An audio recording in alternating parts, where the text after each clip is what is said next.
Are we live now? Can we go ahead and talk? Good evening, Great Hearts Arlington. This has been a long time coming. We've had some crazy weather here in Texas, and we're very excited to get back to providing you some information about the coming school year. We've got some great stuff in store for you this evening. We're going to show you a virtual tour of one of our other campuses. Now, of course, our campus is under construction. I'm going to share some recent aerial photos of our Arlington campus and kind of point out some really important features. And when we get to the point where we can get onto that campus and do a virtual tour, even of the construction, even next week, we're going to provide a little bit more information. Then we're definitely going to get that out to you. But this is the closest thing that we can provide today, a virtual tour of our Lakeside campus. I'm going to talk briefly about kind of our aesthetic intentionality at Great Hearts, how we set up the structure of our classrooms and of our school and our campus with the transcendental in mind, the true, the good, and the beautiful. Our director of campus operations is going to talk to you about a day in the life of a Great Hearts student, kind of some of those specific questions about our meal plan, how does the daily structure run, what do the students do throughout the day, kind of a recess special schedule. And then our wonderful director of academy giving is going to come on and talk to you about community engagement. We've planned some really exciting opportunities within the next month. We're going to get together at some parks with our new teachers, kind of get word out into the community and meet you all finally face to face. We have an information night coming up and some wonderful opportunities to get out into the community. We're really excited as more and more students are registering and you all are sharing about our newest campus, and we're continuing to grow both in our faculty and in our student registration. And that's all thanks to you. That's thanks to you getting the word out and sharing about your excitement about our newest campus in Arlington. So what I would love to do at this point, I know we've shared it out once before, but I'd love to just share with you our virtual tour of our Lakeside campus and just watch that for a couple minutes. And then I'm going to kind of talk a little bit about the aesthetic of our campuses. So we're going to roll that video now.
Thank you, everyone. So I want to reiterate, this is not the Arlington campus. This is the Lakeside campus. Now, there are a great deal of consistencies between all of our campuses as far as especially the curriculum, but the structure and the aesthetic and kind of the intentionality placed within this idea of the great conversation and kind of what we point our students toward.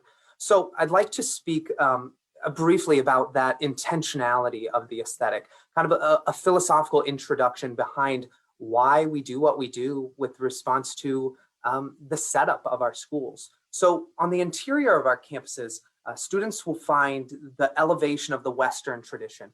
Hallways, as you can see, are similar to museums, displaying a variety of pieces of art created by some of the great artists of the Western tradition, and other images depicting memorable historical and scientific moments throughout history.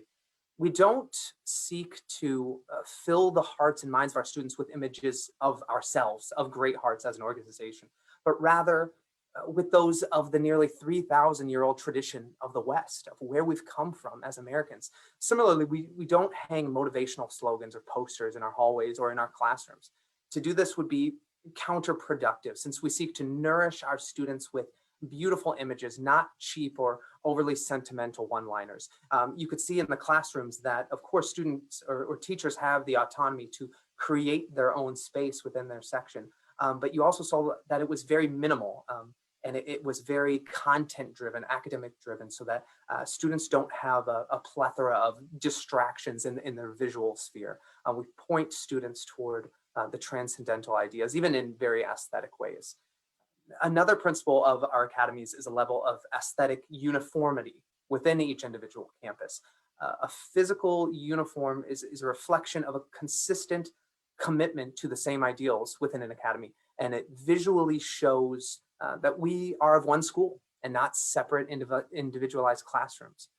We accomplish this point in a number of ways. First, our core virtues are displayed in each classroom. Maybe you got a little bit of a glimpse of that. Our core virtues of humility, integrity, friendship, perseverance, wisdom, courage, responsibility, honesty, and citizenship. They're prominently displayed in each classroom and referenced each day within our curriculum to point students toward their transcendental nature. Now, of course, in kindergarten, those 9 core virtues are displayed with representations of the literature or the stories that they read. And as they go throughout the grade, maybe they're attached with more historical figures or quotes from philosophers to kind of make sure that that is a core principle of who we are as an organization, the moral formation of our students. Every space on campus is given attention to assure aesthetic uniformity and beauty. Classrooms are free of clutter, clean, organized, and content-driven, like I said before. Teachers avoid cluttering the walls with extraneous or distracting decoration. Students' best work will often be displayed, as you saw, on bulletin boards in the hallway or in the classroom, but they're well organized. The front of the classrooms are often dedicated to maybe anchor charts or posters that contain useful pedagogical tools, maps, number lines, phonograms, handwriting aids, anchor charts, like I said.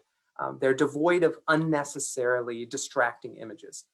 Even student backpacks, as you saw, and outside jackets are hung neatly on their hooks or stored in cubbies. So the whole classroom space is peaceful and orderly and consistent.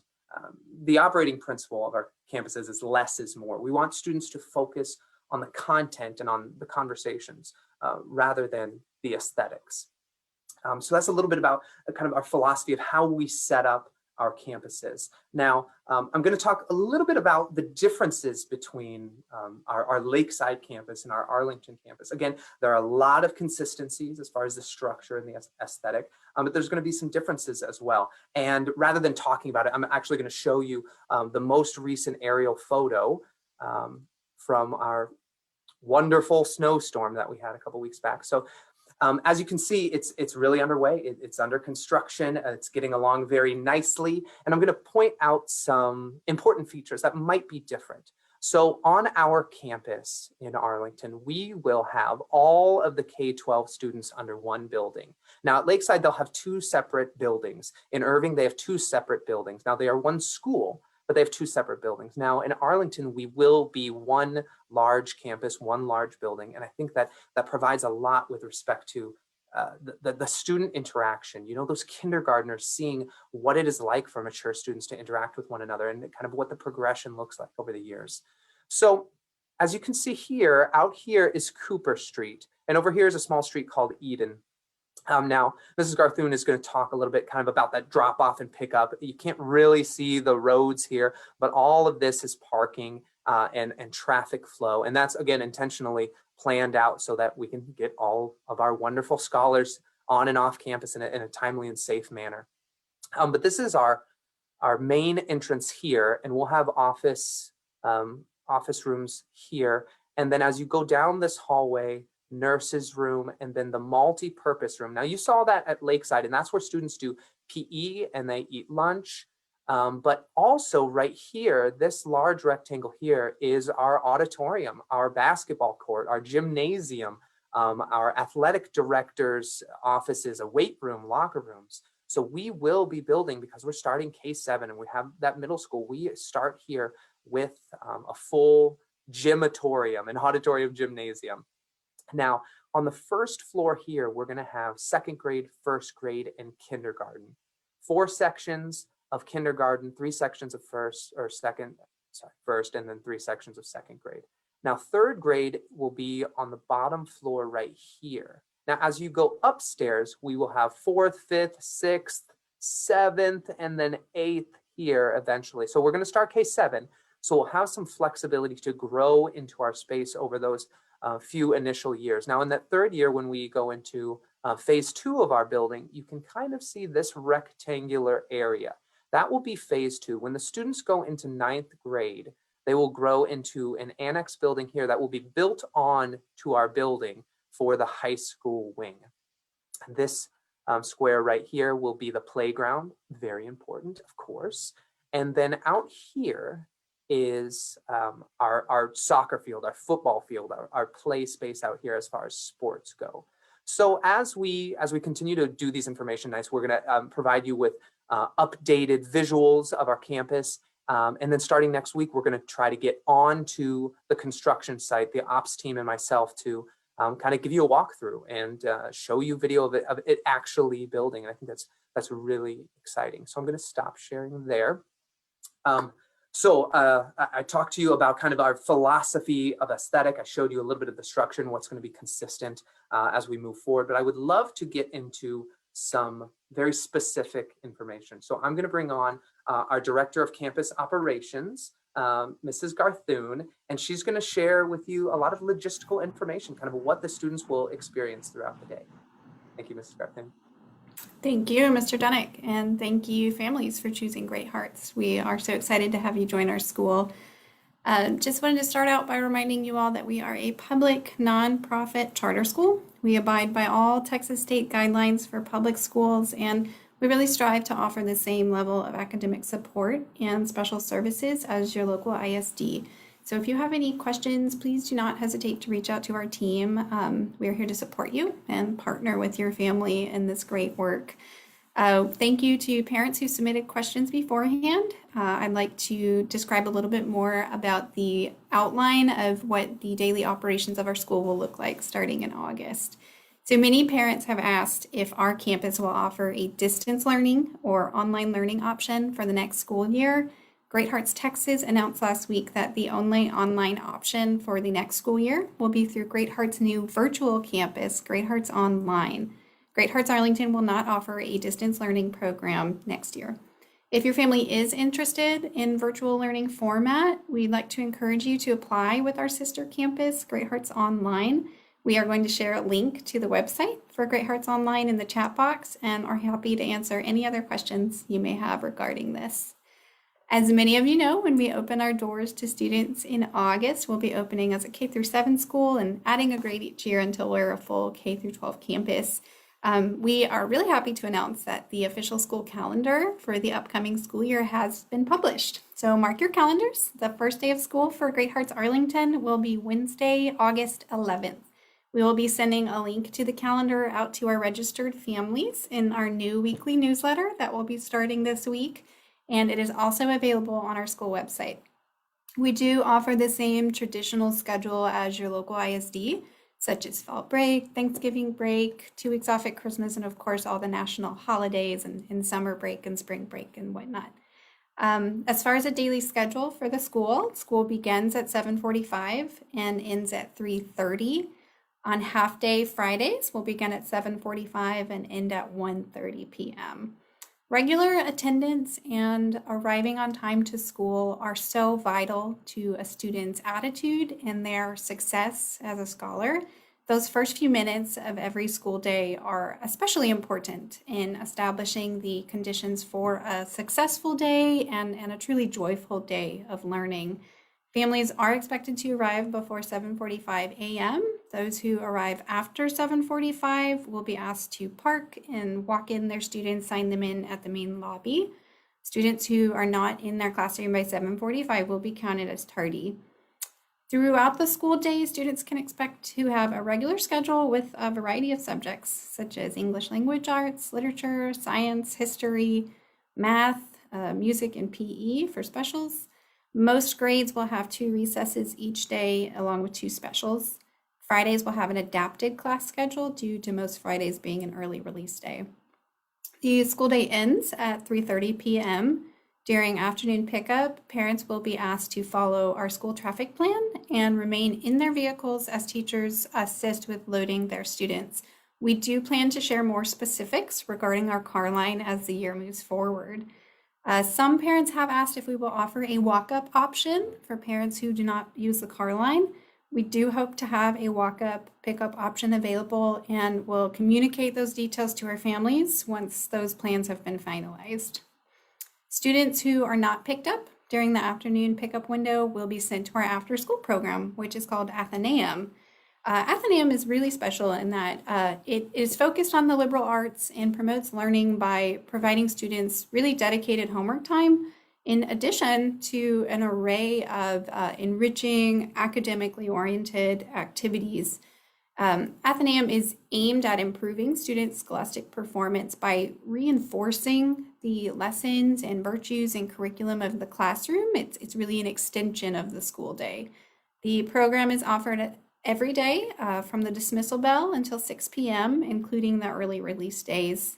And then for the older students, for grades 5 through 7, we offer Homework Club, which is a place for your older student to complete homework and receive tutoring and socialize with friends, but in a structured and supervised environment. The program begins immediately after school and runs until 6 p.m. each day. We had parents ask questions regarding our meals and our hot lunch program. Great Hearts partners with an organization called Preferred Meals for the breakfast and lunch program. We have a wonderful page on our website specifically dedicated to this. But in a nutshell, at the beginning of the school year, all families will be set up with an online account, and students are always welcome to bring their own lunches. They're not required to get a hot lunch. If you do pack a lunch, please do pack healthy, nutritious meals for your student, and keep in mind that students will not have access to refrigeration or microwaves. Great Hearts Arlington does participate in the National Free and Reduced Lunch Program. If you believe your family qualifies for financial assistance and free meals, please do not hesitate to reach out to our team. We do plan to send more information regarding how to apply for financial aid and our free and reduced lunch program closer towards the beginning of the school year in August. We had a parent ask us to describe what the safety and security measures will be in place at our school. Please know that student safety is always the top priority at Great Hearts. We are required to run the same safety fire drills that any other public school is required to perform in practice. Our team takes a variety of measures to ensure that our students are safe while on the campus, including having the exterior doors locked at all times. We ensure that all staff and volunteers have passed a criminal background check, and we require anyone signing out students to be on that student's approved list of contacts. Only those family members and emergency contacts who are listed on your student's account will be allowed to pick them up or sign them out. And anyone who is signing a student out before dismissal will be required to show identification. So we do take that very seriously and ask parents to keep their sign out list updated and to inform us of any changes to it. We will only send your student home with someone who we have permission and identification for. We got some parent questions asking about school supplies. The administration team is hard at work finalizing the supply list for next year. We have published our book list, the literature set Classics to Keep, that is available on our website. And we are hoping to publish our supply list for next year as well. So I'll say stay tuned for that, coming very soon. We have gotten a lot of questions about uniforms. Great Hearts has 2 preferred vendors for our uniforms, Dennis Uniforms and Flynn O'Hara. Please visit our website to find out more about these companies. We have also posted a copy of our dress code and uniform guidelines and more information on how to purchase your student's uniform. I did want to point out that many of these items can actually be purchased at places like Target or Walmart. Don't feel obligated to purchase every single item from the uniform vendors. You can get navy blue pants and shorts and belts and your shoes wherever you like. The main requirement is that the students wear a polo or the shirts with the school logo, but please review our dress code requirements, which are posted on the website. And we did want to talk a little bit more about that. Students are responsible for their clothing and their appearance, but ultimately it's the parents who are responsible for supporting them in this. We really want to encourage our parents to understand the dress code and to ensure that they're setting their children up for success by sending them to school each day in their proper attire. We want them to wear their uniform with pride and maintain good grooming habits throughout the school day. We do ask that students arrive at school with a clean face and their hair neatly combed and in the proper uniform. And lastly, I'd like to respond to a parent question about how will Great Hearts Arlington support students with certain medical needs. We do have a fully functional school clinic and a dedicated registered nurse available during the school day. Nurse Johnson will be on campus daily to care for our students and to administer medications. If your student has a unique medical situation or a condition that the school should be aware of, please reach out to our nurse and our administrative team so that together we can make sure your student has the support that they need. Before school starts, we will have a medication drop-off day. We'll make sure that the nurse has all the forms on file that she needs. And again, we will work with you to make sure that your student is safe and taken care of during the school day. So I hope that this has answered a few of your questions regarding the daily schedule and operations of our school and how you as parents can partner with us to support your student. I do want to mention that we are still actively recruiting and enrolling students. Please tell your friends and neighbors and let them know about our school. We look forward to engaging even more with the Arlington community. And I'm now going to hand this session over to our new Director of Academy Giving, Rosa Tovar-Curiel.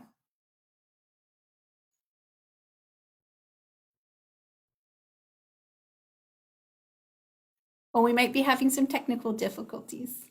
Hang on one second. I'm sorry. Thank you, Charlotte, and thank you, families, and good evening. My name is Rosa Tovar-Curiel, and I started at Great Hearts Arlington as the Student Information Specialist, where I managed enrollment, registration, and student records. I recently transitioned into my new role as the Director of Academy Giving, where I'm responsible now for building community, partnerships, and for fundraising for our school. It has been a joy to join all of you in the education of your children, as this is the beginning of a beautiful partnership. We do ask that you stay connected and engaged as we join together to pursue the mission of Great Hearts Arlington. Great Hearts Academy exists to cultivate the hearts and minds of our students in the pursuit of truth, goodness, and beauty. Your children will be facing a new and exciting challenge this fall, and they will need the emotional and physical support of the adults in their lives. With that being said, I would like to share a couple of tips with you to best partner with us in your child's education. The first tip is create conditions for your child to be ready to learn.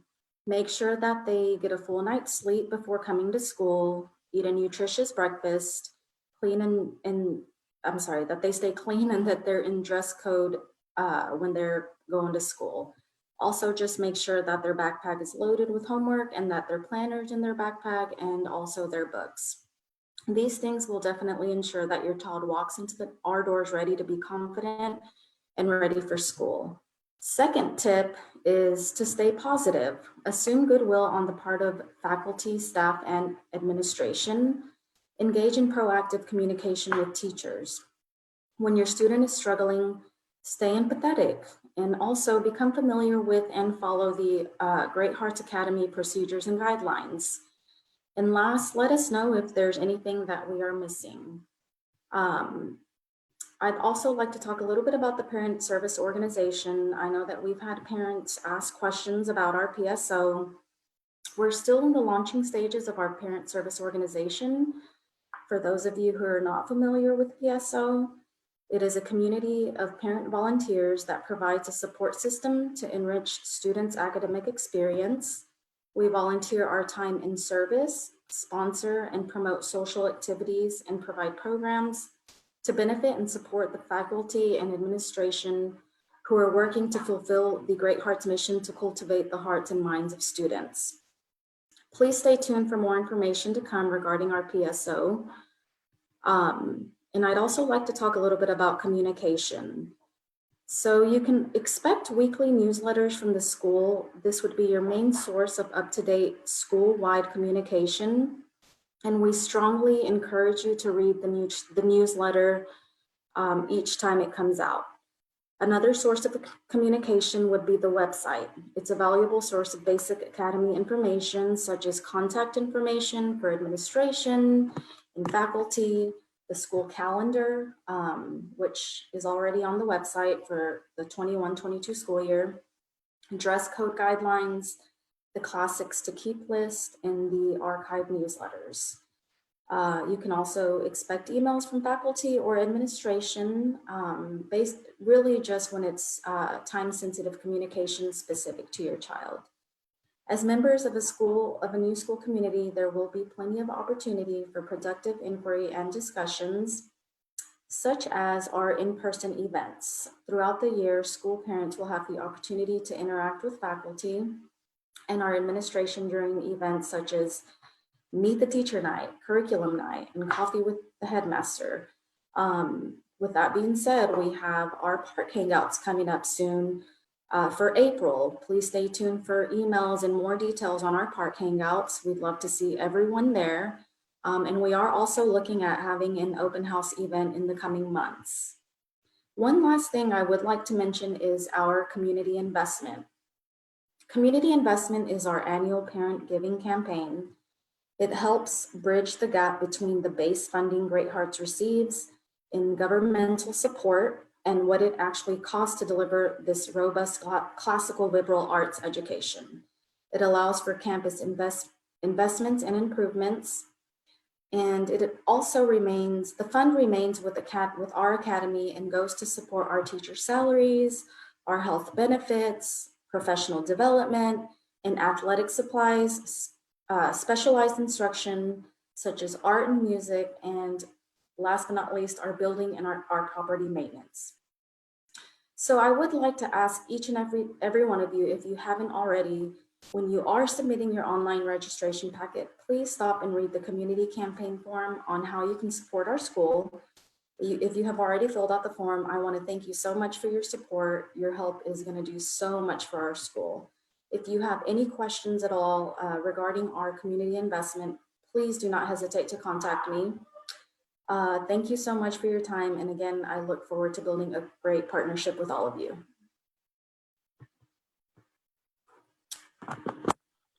Thank you, Rosa. And thank you, Charlotte.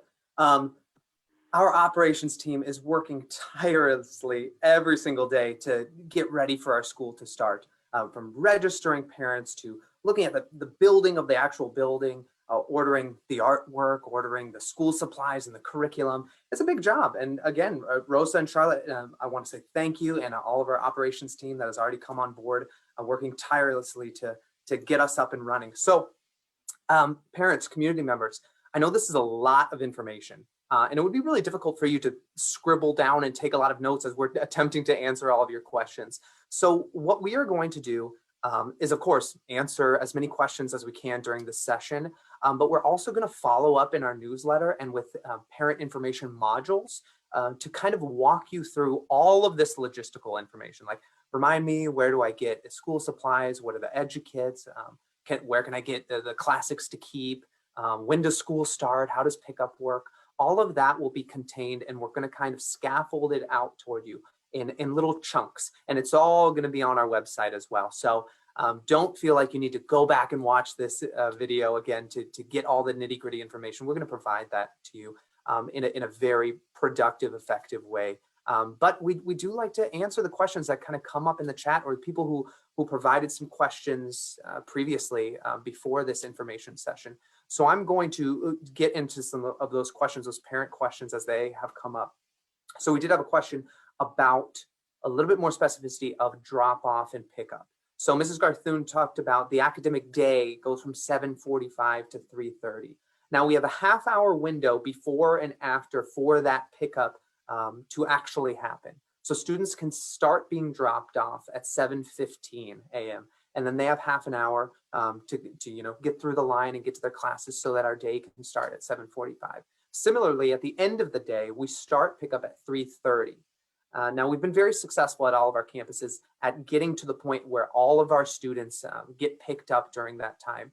Now, at the start of every brand new school and every campus that we open, that transition is pretty difficult. It takes a little bit of time to get into that routine. And of course, we are going to be gracious and merciful and flexible with how long that process takes, because we're new students, new parents going through a brand new way of dropping and picking up their kids. So at the beginning, those first maybe couple of weeks, we're going to have to be flexible. Both you will have to be flexible and we'll have to be flexible, because it's going to take more time. And of course, we're not going to get to the point where, okay, students need to go to Athenaeum at exactly 4 p.m. right at the start of the school year. But once we get that process rolling out at 4 p.m., that's when students would go into our aftercare program, our Athenaeum program. So we had another question about early dismissal Fridays. So on a week that there is a full academic week, 5 full days of school, every time that there's 5 full days of school, we have an early dismissal Friday. And that ends at 1:30. So by 2 o'clock, the students will then go to Athenaeum. Now, Mrs. Garthune talked a little bit about kind of why we do that. We are really, really intentional about the professional development, the collaboration, the intellectual life that we do with our faculty members. We have to make sure that we're building together as a faculty, as a family, as a community, so that we can continue to do the good work with our students. Now, in the event that we have a Monday off for a holiday, that Friday would be a full day Friday. So it's only in the event that we have a full 5-day academic week that there would be an early dismissal Friday. Let me get into some more questions. So ratio of teachers to students and how many students per class. So kindergarten through 6th grade has on average 28, 29 students, and we like to cap it at 30 students. And what we do in each of those classrooms is have a lead teacher and an apprentice teacher, so that we can have a 15-to-1 student to teacher ratio. Now, the reason that we don't call them assistant teachers is because they're not really assistants. These are teachers that we are coaching and training and mentoring into becoming lead teachers. We have a very structured and rigorous professional development training, mentorship, internship program that we can home grow our own teachers through that apprentice program, so that as we build more campuses and as we grow 8th grade, 9th grade, we really lean on those apprentice teachers to take over the lead teacher roles because they've been in it. They've been inculcating in it for a year or two, and they've seen what best practice in education looks like. So that makes sure that we keep our student to teacher ratio 15-to-1 in the kindergarten through 6th grade. Now in the middle school, we're only going to start with 2 sections. That allows us to be really intentional about those 7th graders as they kind of spearhead that middle school and high school group moving forward, and we can really focus on their cultural development, their collegiality, their academic development, of course. Now in the middle school and the high school, there's not apprentice teachers, and we like to keep the sections a little bit smaller. So we will cap those sections at 25, and then they have their own content area specialists. They have 6 55-minute periods throughout the day. They have a bell schedule. They have some free time as well. They have lunch and recess. hangout time as students. But we intentionally provide them that support and that structure as they're moving through 5th, 6th, and into 7th grade to make sure that they're ready to take on that responsibility to organize their lockers and to keep their things together and organized and help supporting them through that academic process. We had a question about flexible seating options. This is an interesting question because similar to what I was saying about the philosophy of the aesthetic in the class, we want to make sure that all students are pointed toward the content in a non-distracting way.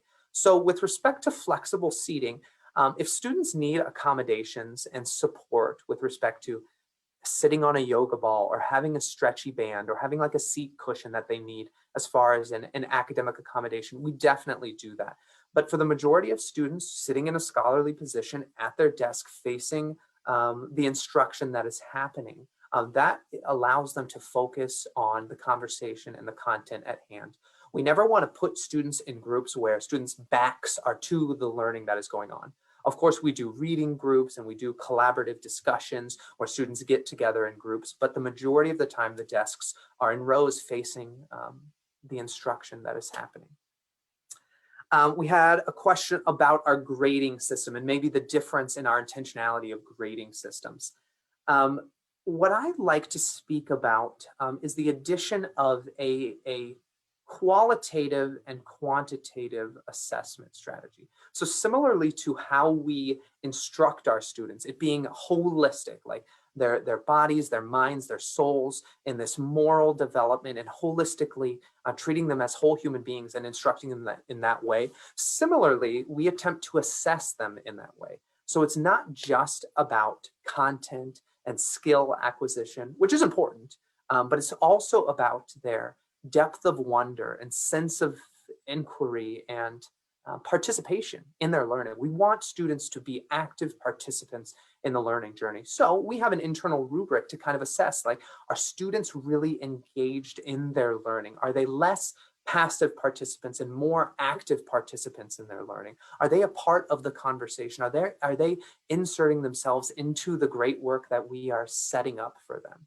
So that's a part of our assessment strategy, holistically assessing them as human beings, as individuals, yes, in content and skill acquisition, but also in how they approach the learning environment. Let me read a couple more questions. So let me speak briefly about what we're doing currently with response to COVID. And you saw in our little virtual tour is that the kindergarten through 3rd grade students, they have plexiglass desk shields. When they are at their desk, they can take their mask off as long as they're behind their plexiglass shield, and then they can engage in the classroom.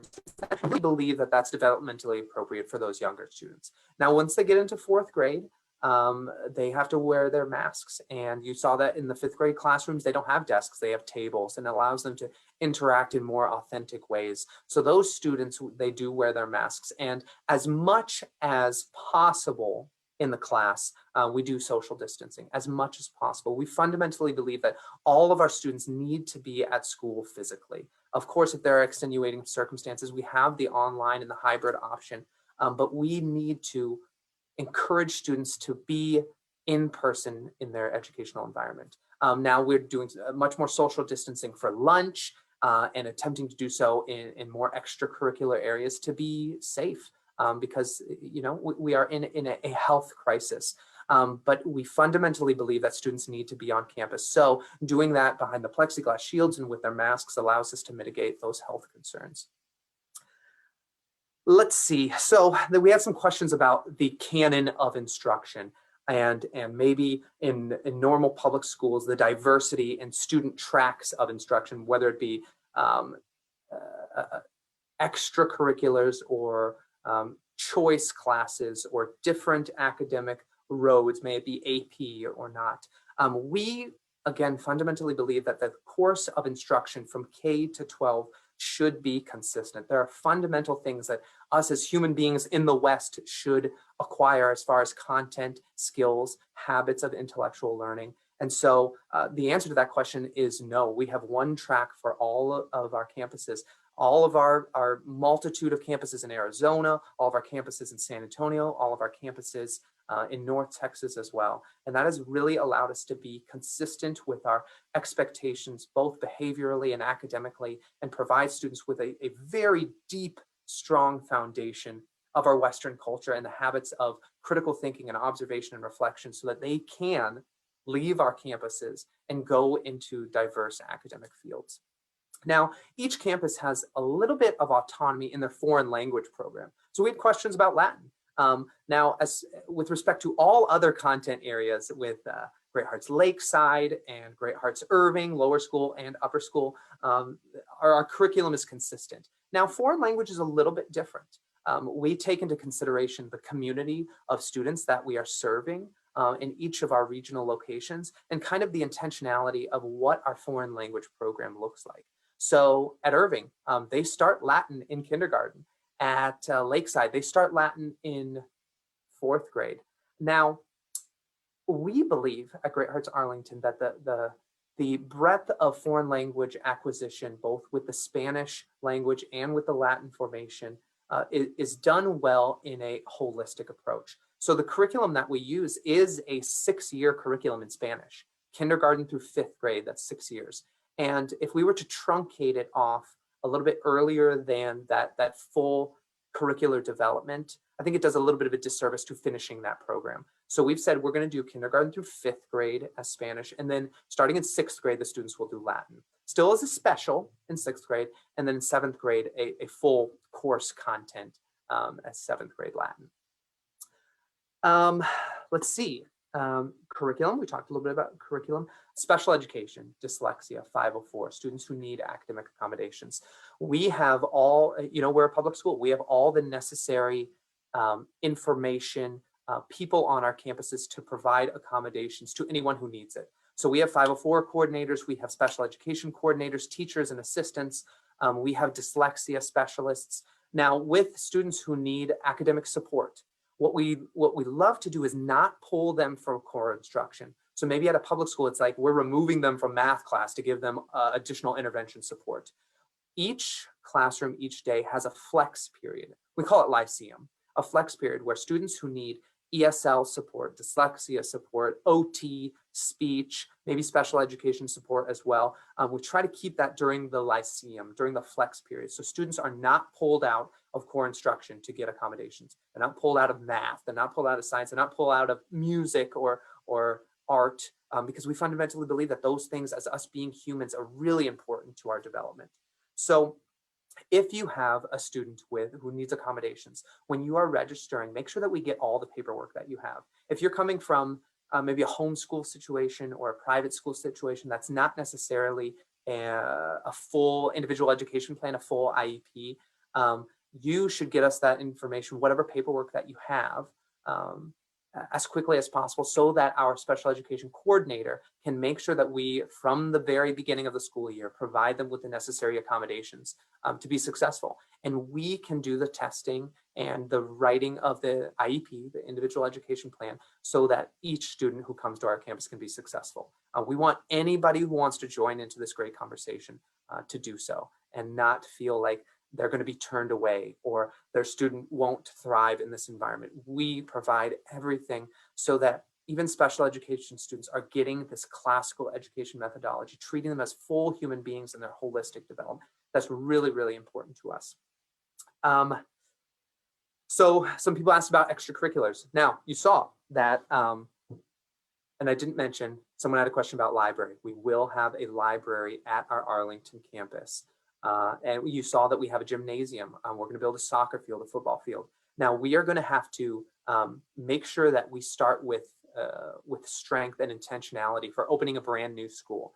Now, when we get to the point that we have really interested students in the middle school to start a full sports program, we're definitely going to do that. We're going to talk to our community and say, should we start with cross country? Should we have a basketball team? Do we have the necessary information, the necessary equipment, and the people that want to do it?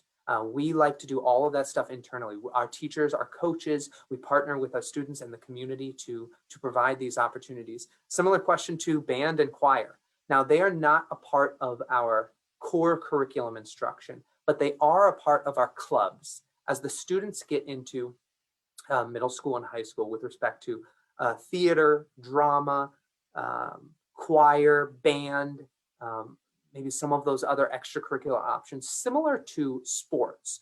Those would be after school extracurricular options, but they're not a part of our core curriculum. Let's see. Let's get to some questions in the chat. Talking about us being a public school, the necessary requirements of being a public school necessitates that we take the STAR test. A lot of people had questions about how we prepare students for the STAR test. Now, as we've found from our longevity as Great Hearts organization, we've found that our rigorous structured curriculum provides students with the necessary content, skills, and habits to be able to be successful in these standardized assessments. We do not emphasize these assessments. We do not stress our students out. We don't put a lot of pressure even on our teachers to say, like, teach to the test, you need to be able to do that. That is not what we are about at all. We have found that our holistic educational environment provides students to be really successful in these areas. Now, of course, we want to be very reflective as a community and be objective about what we're providing our students, especially when we're opening new campuses. We're going to have students coming from private schools, some coming from homeschool, some coming from public school, some coming from other Great Hearts schools. And we want to make sure that we're providing them a holistic educational environment. So when we are doing our internal testing and we're kind of looking at the fifth graders and what they're doing really well at in math and what areas of those fifth graders need support, maybe in fractions or decimals, we definitely go back and say, hey, we need to make sure that we are providing the necessary instruction within our pacing guides, within our scope and sequence to make sure that our students are successful in that. But it's never a conversation for those students to be successful on the STAR test. That is not our motivation. It's more of a continuation of cyclical instruction to make sure that we are being reflective on our own instruction. Another question about Arlington planning to have an upper campus. Now, similar to what I said before, we won't have a separate campus. In Lakeside, they'll be at the same campus, but two different buildings. In Irving, they have two campuses. It necessitated it across the highway. They're very close in proximity. But in Arlington, we will be one building, one campus. So we'll start K-7, even though we'll have room for K-8. And then once the seventh graders become eighth graders, we squeeze those ninth graders in, and then we'll build on the high school wing attached to the existing building. And it's very, very exciting as we are getting more and more registered students for our Arlington campus in the fall, and we are building out our faculty.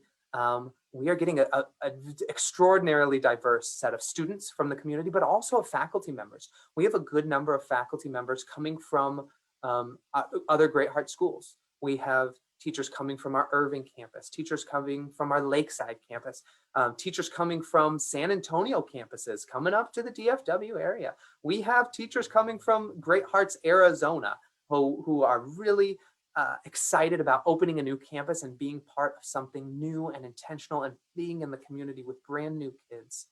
And as we are building out our faculty, and I talked a little bit about this last time, what is most important for us as a community is making sure that our teachers think really deeply and intentionally about what we're hoping to bring our students into. This conversation around liberatus, about the liberal arts.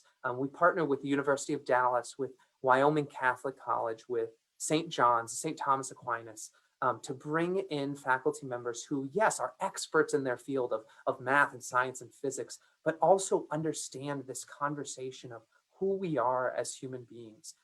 We've got faculty members coming from Alabama and Arkansas and Alaska.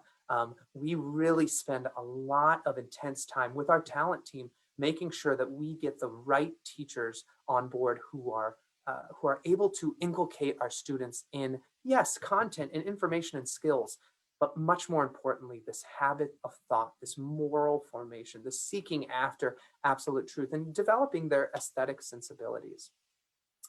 I will do one more question before we finish today.